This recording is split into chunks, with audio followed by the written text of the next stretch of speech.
What's up, guys and girls? Welcome back to the channel. Excited to be here. Um, with everything that's been going on, a lot of you guys have reached out and said, hey, I got questions. I'm actually coming in as a new conductor. And so a lot of things are going on right now, guys. And so I wanted to talk about a few things geared at those of you coming into the railroad right now during this crazy, crazy time. So, guys, with that said, here's the intro.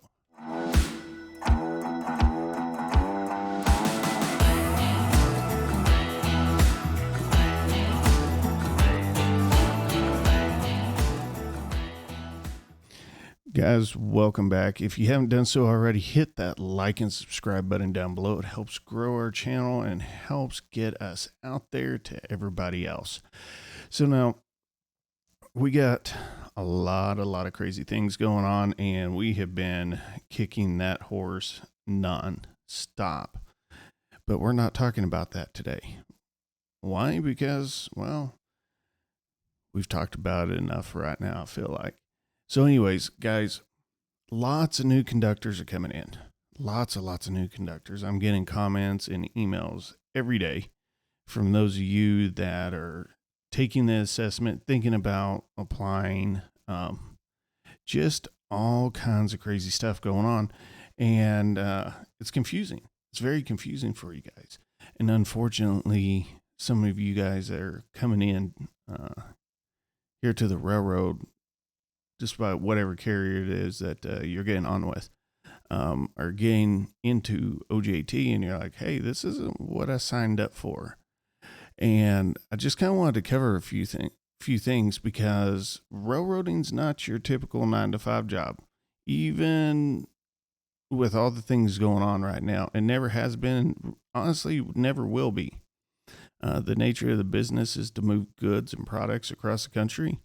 And that is not a Monday through Friday 9-to-5 job. Now, with that said, that does not mean there's not 9-to-5 jobs out there. There are, essentially, for the most part. But those are going to be what we call scheduled jobs or assigned jobs, which means you have set days on and off, and your hours are either, if you're a yard job, typically that yard job will be there for 8 hours. However, your workday can go up due to federal regulations up to 12 hours. So even if you happen to land a job like that, guys, you need to get it into your head that when you show up to work, you're available to work for 12 hours. Now, there are some cases where you go longer than 12 hours, but you can only be on duty and operate a train and be in control of it for 12 hours. After that, you're what we call DOL, dead on law. And it means that you can't operate that train anymore. You can't execute job duties and job functions. And that's just kind of the way that goes.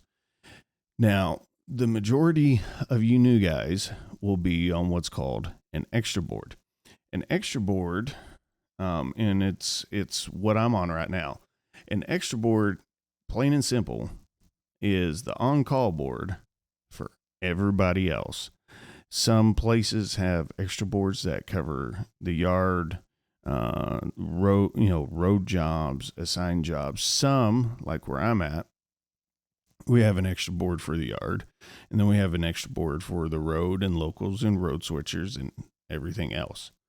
And so it's important to understand that those jobs that either have the highest trip rates, have the best schedules, are typically held by men and women that have been here long enough to where their seniority allows them to do that. And what I mean is that everything's seniority based out here, guys. So if you want that really good high paying trip rate, or that weekends off and only work daytimes, you're going to have to do your time and pay your dues. That is the story for everyone out here. Okay. I was talking to a new guy that had messaged me, and he was pretty upset because he thought he was going to come in here and be able to just snag up a weekends off daytime yard job when he got out of class. And he was legitimately upset by this. And, I'm sorry, I don't have a whole lot of sympathy for you. One, because I tell everybody else, I'm not going to tell anybody not to come into the railroad. I tell you to do your research. I got tons of videos for the new folks here. Our buddy Joey over at Railroad Talk has tons of videos as well. And in fact, his channel's geared specifically for the new and potential new railroad conductor. And we've talked about that topic a lot. And, so I don't really have a whole lot of sympathy because I'm seeing a trend now where the brand new guys coming into class right now want the high seniority jobs without doing the time to gain the seniority. Everybody out here has paid their dues or is paying their dues, getting bumped around, getting furloughed. That, even with this contract stuff going on, there are some things about the railroad that just aren't going to change. It's the nature of the business. And you need to accept it, or railroading is not the job for you at all. And it's nothing wrong with saying, hey, I kind of lost my fingers there. Oh, that's fun. Anyways, nothing wrong with saying, hey, this is not the job for you. So, guys, just understand, and I'd encourage you guys to go back and watch some of these videos. Go over to Joey's channel, Railroad Talk, and check out some of his videos as well. So, guys, just know what you're getting into. Do the research, and don't waste your time, because you're potentially leaving a job, and in most cases, people are, to come work out here. And if you decide to pull that trigger, make sure this is what you're doing. Talk to people, ask questions, find out what you're actually getting into. I can't stress that enough. The other thing is as far as I know, pretty much all of these Class 1 railroads have changed up their training program. And I've had the chance to work with some of the new students coming in, and, for the most part, great people. They're pretty intimidated because, they're getting thrown into a hot mess right now. And then on top of that, they've changed up, how they're doing some of their training. And I was talking to some folks from a couple other Class 1s where it seems like management is actually going after the trainees to fire them instead of actually getting out there and training them, which I'm going to be talking to possibly a gentleman that's speaking out about some things that are going on over there at CSX, which, is kind of disturbing, but we'll talk about that later. So guys, if you're a new trainee or about to come on and start doing your OJT and your training for the railroad, I just want to say, keep your head on a swivel, take your time, be a sponge, and learn.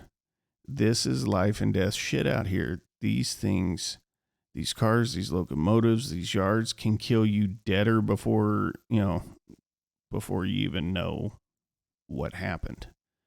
Hell, in some cases, you're going to be dead before you even know you're dead. And it's no joke out here, but the job gets easier and it gets safer as you learn and you gain experience.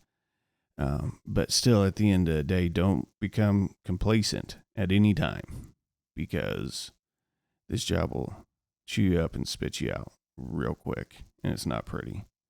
So guys, as always, if you got any questions, comment down below. Shoot me an email over, john@railstalesandtrails.com. Would love to hear from you guys. Our website's also up and go on rtt-travels.com. And as always, join our Discord. Would love to hear from you. I know this is kind of a short video today. Working on a bunch of other things, and excited to bring some things to you guys. By the way, go over and give a like and subscribe over there on our podcast channel, Between the Rails. Leave the description down below for that. You guys have a good one.